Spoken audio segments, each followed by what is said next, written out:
Hello everyone, welcome to imbalance tarot. So आज हम बात करेंगे कि how you can get over a breakup, a divorce, a heart break और anything that has left you extremely shattered. So पहले मैं बात करूँगी रिलेशनशिप्स एंड इट्स टाइप। हमारी लाइफ में बेसिकली 3 टाइप के लोग आते हैं, ओके?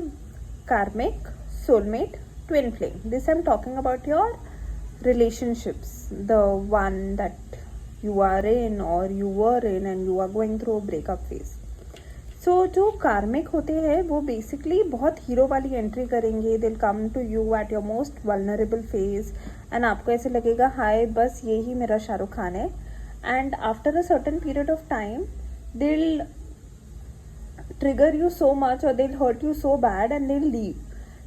ये रिलेशनशिप शॉर्ट टर्म भी हो सकते हैं, लॉन्ग टर्म्स भी हो सकते हैं, depending on your karma and your patterns with them. So ये बेसिकली वो सोल्स होती है जिसको आपकी सोल ने किसी लाइफ में हर्ट किया होता है इन सम फॉर्म. एंड जब इनकी सोल वो बॉडी रिलीज करती है तो वो आपकी जो हर्ट की हुई मेमोरी है उसके साथ रिलीज करती है, because they were never able to forgive you. So their soul again comes back to you to balance out the karma, क्योंकि उनकी सोल ने वो रिवेंजफुल मेमोरी रखी थी. ओके, तो इसलिए आप देखते होंगे कुछ रिलेशनशिप्स में एक पार्टी को कुछ फर्क ही नहीं पड़ रहा है and the second person is extremely affected because now the Karma is getting balanced. Second type के होते हैं अपने सोलमेट्स. सोलमेट्स हमें जैसे जैसे हमारी लाइफ में हम लोअर वाइब्रेशन या हायर वाइब्रेशन फ्रिक्वेंसी में जाते हैं तो हमें पर्टिकुलर पर्सन मिल जाते हैं लाइफ में. ओके, क्योंकि हम लोग सब सेम वाइब्रेशन में होते हैं तब हमें वो पर्सन मिलते हैं एंड वो हमारे सोलमेट्स होते हैं. बट जैसे जैसे हम इवॉल्व होते हैं, लाइक सपोज मैं और कोई एक पर्सन है और सामने वाले ने इवॉल्व होने का सोचा in a better way, not in a badder way, या इधर और. ठीक है, वो जैसे जैसे इवॉल्व होगा वो बहुत स्पिरिचुअल हो गया, अपने लाइफ में फोकस हो गया, पैशनेट हो गया और उसकी एनर्जी वाइब्रेशन बढ़ गई. बट मैंने इवॉल्व होना चूज नहीं किया. लाइक नहीं यार क्या कर रहा है तू, आई डोंट केयर, ये वो. और अदर वे अराउंड वो सामने वाला लोअर वाइब्रेशन फ्रीक्वेंसी में चला गया, जैसे उसने दारू पीना, सुट्टा, ये सब. तो you know it's not vibing with my frequency. So I did not choose to evolve and he chose to evolve. He chose to bring those changes and he accepted that changes. तो वो frequency mismatch हो जाएगा और हम लोग अपनी अपनी life में अलग हो जाएंगे.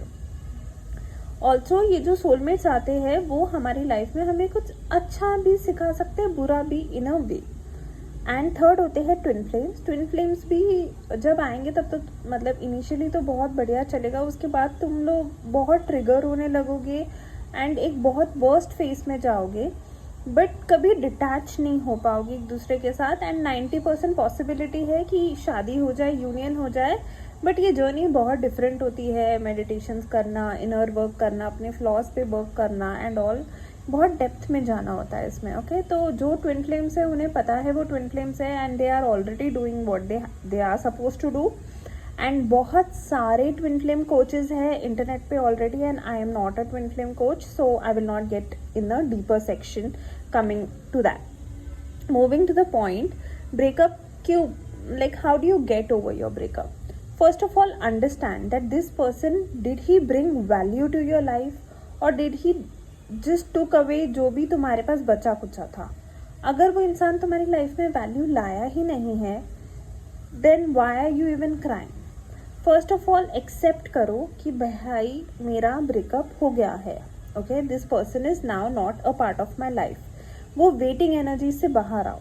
This should be your very first step कि शायद उसका मैसेज आ जाए, शायद उसका कॉल आ जाए, काश वो मुझे मैसेज कर दे यार, शायद उसका कॉल आ रहा है. And please please please tarot readers के पास जाके मैम उसकी करंट एनर्जीज क्या है, मैम वो कब बात करेगा, मैम वो किसी और के साथ घूम रहा है क्या, मैम वो किसी और के साथ मिल रहा है क्या. बहन तुम्हें क्या करना है, वो कुछ भी कर रहा है, it should not be your business. See I understand emotionally बहुत हर्ट होने लगता है, that's why you just want hope. But darling, if he is already meant for you, वो कहीं ना कहीं से आप लोग शायद इस सेपरेशन में आए हो इवॉल्व होने के लिए, एक दूसरे के लायक बनने के लिए. ओके, और अगर वो आपसे इतना ही प्यार करता है तो आपको छोड़ेगा ही नहीं, और अगर उसने आपको छोड़ दिया है तो उसको जाने दो। करेक्ट। सो ये देखो, आप लोग क्या करते हो ना, आजकल बहुत टैरो रीडर्स हो गए, आई am not speaking against anybody, but इतना अवेलेबिलिटी हो गया है ना रीडिंग्स, एस्ट्रोलॉजी एप्लीकेशंस का, कि आप लोग पैसे देते हो और करंट एनर्जीज जानते हो। अब आप 10 एस्ट्रोलॉजर्स के पास जाओगे, 10 रीडर्स के पास जाओगे, 10 अलग अलग एनर्जीज में टैप करोगे, अलग अलग रीडिंग मिलेगी, जब तक आपको सुकून नहीं मिलेगा तब तक आप अपने पैसे भी वेस्ट कर रहे हो, टाइम भी वेस्ट कर रहे हो। जिसके बारे में तुम इतना सोच के अपनी जीवन बर्बाद कर रहे हो, वो बढ़िया आराम से सो रहा है। ओके, उसको फर्क पड़ना होगा, उसको तभी फर्क पड़ेगा। आप ये जो कर रहे हो अपनी लाइफ के साथ, ये बहुत गलत है। इतनी रीडिंग्स मत लो। अगर सही में किसी से पूछना है ना, एवरीडे नाम जाप स्टार्ट करो और भगवान को बोलो कि सी, मैं इससे प्यार करती हूँ, अब ये प्यार है, ये ऑब्सेशन है, आप मुझे क्लैरिटी दो उस चीज़ का एंड मुझे इससे निकालो, या फिर यूनियन दे दो। अगर आप लोग भगवान को नहीं मानते हो एंड ऑल दैट है, तो मेडिटेशन करके अपनी हायर सेल्फ से कनेक्ट होने की कोशिश करो। So please, please, please stop wasting time going to tarot readers and getting your readings done, because it's not going to take you anywhere, but it's going to put you in a deep, deep, deep shit जहाँ से आप बाहर नहीं निकल पाओगे। After 1-2 years you will realize कि यार मैंने इतनी रीडिंग्स भी ले ली, मैंने इतना पैसा भी वेस्ट कर दिया और मतलब कुछ हुआ भी नहीं, मैं वही साइकिल में घूम रही हूँ। इससे अच्छा है कि एक्सेप्टेंस में आओ कि ओके, दिस इज़ गॉन। तुरंत किसी न्यू रिलेशनशिप के लिए मत भागो कि बस कोई आ जाए, मैं सिंड्रेला हूँ, मैं स्लीपिंग ब्यूटी हूँ, कोई प्रिंस चार्मिंग आके मुझे बचाए। No, for 6 months do what you want to do, how you want to live your life, and please be mature enough to break the contact. भाई वो 6 महीने के बाद आके बोल रहा है हाउ आर यू, और आप जाके रिप्लाई कर रही हो आई एम फाइन। भाई तुझे क्या करना है how am I give you a place in my life, okay, which was very very pure, and जब तुम उसी जगह पे या उसी प्लेस पे सही से नहीं रह पाए, तो ये how are you, I am fine, ये अपने पास रखो। अब ये मुझे बहुत ही स्टूपिडिटी लगता है कि लोग इसको मैच्योरिटी बोलते हैं, that you have to stay in contact with your ex. Why you don't have to. जब उस इंसान ने आपकी लाइफ में टॉक्सिसिटी लाई, जब आप रो रहे थे, भीख मांग रहे थे, गिड़गिड़ा रहे थे, कहाँ था वो? जब आप पागलों की तरह टैरो रीडिंग्स और हीलिंग्स करा रहे थे, कहाँ था वो? और एक चीज़, ये जो हीलिंग रिचुअल चला है पूरी दुनिया में, आई डोंट नो ये क्या है क्या नहीं है। मैं खुद एक रेकी मास्टर हूँ या लामा फिरा मास्टर हूँ, but I will always suggest my clients to first sit down with themselves, journal, अपने इश्यूज पे काम करो, मेडिटेशंस करो। एक हीलर आपका ऑरा क्लेंस करके दे सकता है, बट आप एक थोड़ा ना लॉजिकली सोचो।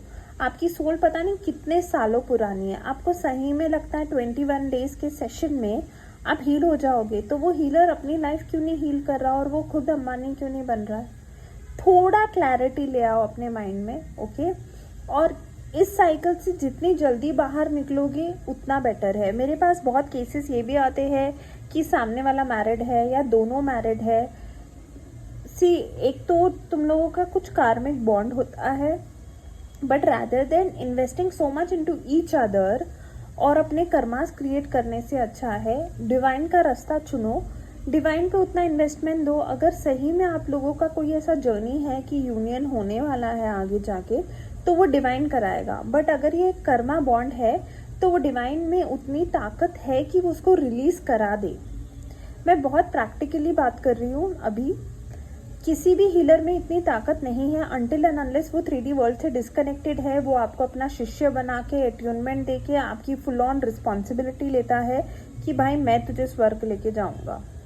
जैसे प्रेमानंद महाराज जी एंड ऑल भी बोल देते हैं कि मेरी गारंटी है। वो किस बेसिस पे बोल रहे हैं कि तू नाम जप कर, बाकी मैं देख लूँगा। तो जो पुराने ज़माने के हीलर्स या थे ये लोग थे ना, वो 3D वर्ल्ड से बहुत डिस्कनेक्टेड थे, उनको सुकून उनके भगवान में ही मिलता था।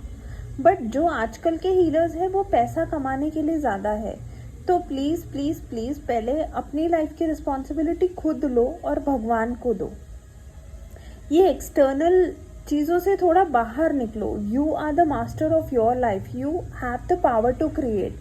और थोड़ा अपने भगवान पे ट्रस्ट करो। अगर वो द्रौपदी के लिए आए, वो अर्जुन के लिए आए, वो मीरा के लिए आए, वो तुम्हारे लिए भी आएंगे, बट तुम उतना बुलाओ तो यार, उतना ट्रस्ट, उतना सरेंडर लेके आओ, and then you see the magic in 6 months.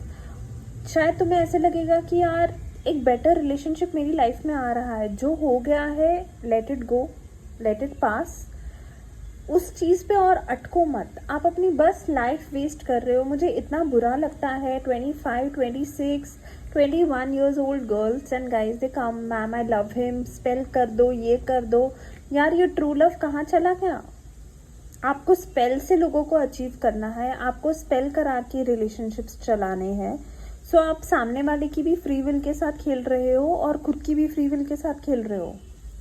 तो प्लीज़ इस साइकिल से जितनी जल्दी हो सके बाहर आइए, अपने आप पे थोड़ा फोकस करिए, अपनी लाइफ को बेटर बनाए, and then you will understand how you are evolving. Please अपने पैसे, अपना समय की अपने आप वैल्यू करें। बाकी तो of course it's your life, your wish, and nobody to tell you, but I just wanted to let you know that you are very very powerful। And ऐसे अपनी लाइफ की जो फोर्स है वो किसी और एस्ट्रोलॉजर, किसी और हीलर, किसी और टैरो रीडर को मत दे। Okay, God bless you, bye.